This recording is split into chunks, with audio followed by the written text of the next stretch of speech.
Salam untuk kita semuanya, berjumpa lagi dengan saya di channel Aritela Tutorial, tempat kita untuk berbagi informasi terbaru.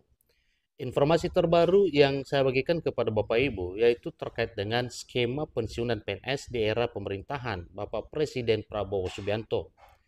Satu informasi terbaru sebagaimana dimuat oleh CNBC Indonesia dengan judul "Terungkap Skema Pensiun PNS di Era Pemerintahan Prabowo". Ini informasi terbaru Bapak Ibu yang pernah disampaikan sebelumnya dan semakin muncul informasinya pada tahun 2025 tahun ini. Supaya lebih jelas, silakan ikuti informasinya sampai selesai dan bagi Bapak Ibu yang sedang menonton. Demikian, dan Bapak Ibu yang mungkin baru menemukan informasi melalui channel ini, support terus channel ini dengan cara like dan subscribe, share, dan komen, supaya semua informasi yang disalurkan melalui channel ini selalu update di layar Bapak Ibu. Tanpa berlama-lama lagi, kita langsung saja pada informasinya. Jakarta, CNBC Indonesia.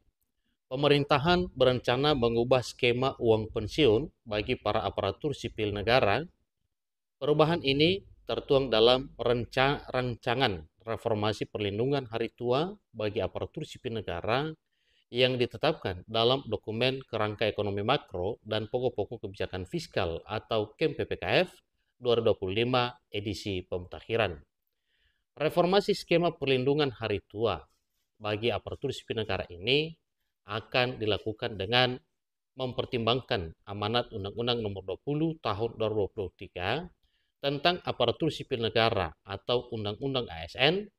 Undang-undang itu mengamanatkan dua substansi penting yang menjadi dasar bagi pemerintah untuk merancang desain reformasi pensiun bagi pegawai aparatur sipil negara.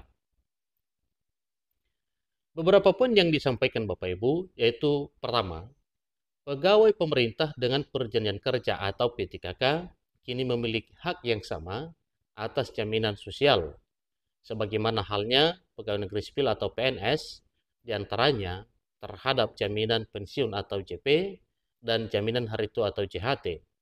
Kedua, Undang-Undang ASN juga secara tegas mengamanatkan pemberian JP dan JHT untuk pegawai aparatur sipil negara merupakan bentuk perlindungan kesinambungan penghasilan hari tua sebagai hak dan sebagai penghargaan atas pengabdian. Ini semuanya adalah poin penting yang perlu diketahui dan diperhatikan oleh Bapak Ibu pegawai negeri sipil. Berikutnya, pemerintah telah menyadari bahwa terdapat beberapa tantangan dari penyelenggaraan program pensiun bagi PNS yang berjalan saat ini, dikutip dari dokumen KEM PPKF 2025 edisi pemutakhiran pada hari Kamis, itu pada bulan Juli Bapak Ibu ya, tahun yang lalu. Selain karena adanya amanat Undang-Undang ASN, reformasi pensiun itu akan ada juga dilakukan karena adanya risiko penyelenggaraan program pensiun yang pada abdi negara saat ini. Pertama, manfaat pensiun yang diterima oleh pensiun PNS relatif masih rendah dan dalam tren terus berkurang dibanding manfaat yang diterima PNS beberapa dekade yang lalu. Kemudian, kondisi ini tidak lepas dari formula perhitungan yuran maupun manfaat dari skema pensiun saat ini yang berbasis pada gaji pokok dan semakin bertambahnya rasio tunjangan kinerja terhadap total penghasilan pegawai negeri sipil sebagaimana dikutip dari dokumen KEM PPKF atau kebijakan ekonomi makro dan pokok kebijakan fiskal. Kedua, terdapat kesenjangan tingkat replacement ratio atau RR antar jabatan. RR cenderung lebih rendah untuk tingkat jabatan yang lebih tinggi. Contohnya, pensiunan pejabat eselon 1A hanya menerima manfaat pensiun kurang dari 10% dari penghasilan terakhir. Selain perlindungan hari tua yang kurang memadai, rendahnya RR juga ditenggarai menjadi salah satu pendorong perilaku koruptif sebagaimana temuan Komisi Pemberantasan Korupsi dalam kajian pada tahun 2018, beberapa tahun yang lalu, dikutip dari dokumen itu. Ketika pemerintah menganggap penyelenggaraan program pensiun saat ini yang mengikuti skema manfaat pasti dengan pemberian pembiayaan pay as you go, yakni manfaat pensiun yang sepenuhnya menjadi beban APBN, berpotensi untuk terus meningkatkan rasio fiskal ke depan seiring dengan tren population aging. Beban ini diperkirakan akan terus meningkat.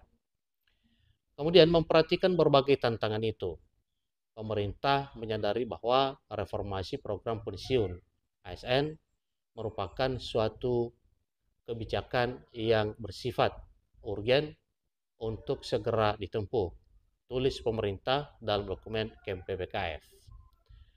Secara garis besar, arah reformasi program pensiun bagi pegawai ASN ke depan akan terbagi ke dalam dua kelompok besar, yaitu perubahan skema program untuk PNS existing dan pengembangan program baru untuk PNS baru dan P3K.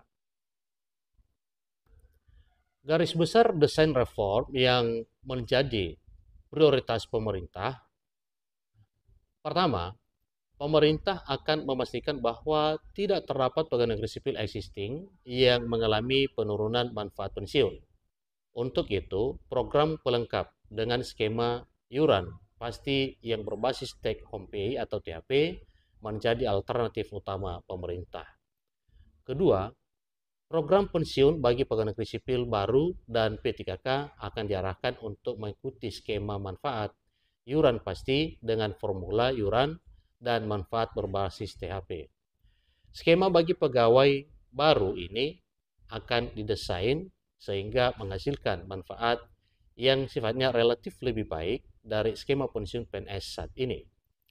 Penyesuaian skema dan besaran iuran berbasis THP baik untuk PNS existing maupun PNS baru dan P3K diharapkan mampu mendorong distribusi RR yang lebih wajar antar jabatan. Yang ketiga, yang menjadi dasar reformasi pensiun ASN adalah desain baru harus memastikan terwujudnya kesinambungan program dan kesinambungan fiskal. Hal ini diperlukan untuk memastikan terdapat perbaikan manfaat bagi ASN dan juga tidak memberikan beban bagi generasi yang sifatnya mendating. Jadi semua itu telah direncanakan oleh pemerintah. Keempat, desain reformasi akan membagi beban pensiun antara pemerintah pusat dan pemerintah daerah. Hal ini sesuai dengan prinsip bahwa pemberi kerja merupakan salah satu penanggung jawab dalam memberikan manfaat pensiun kepada aparatur sipil negara.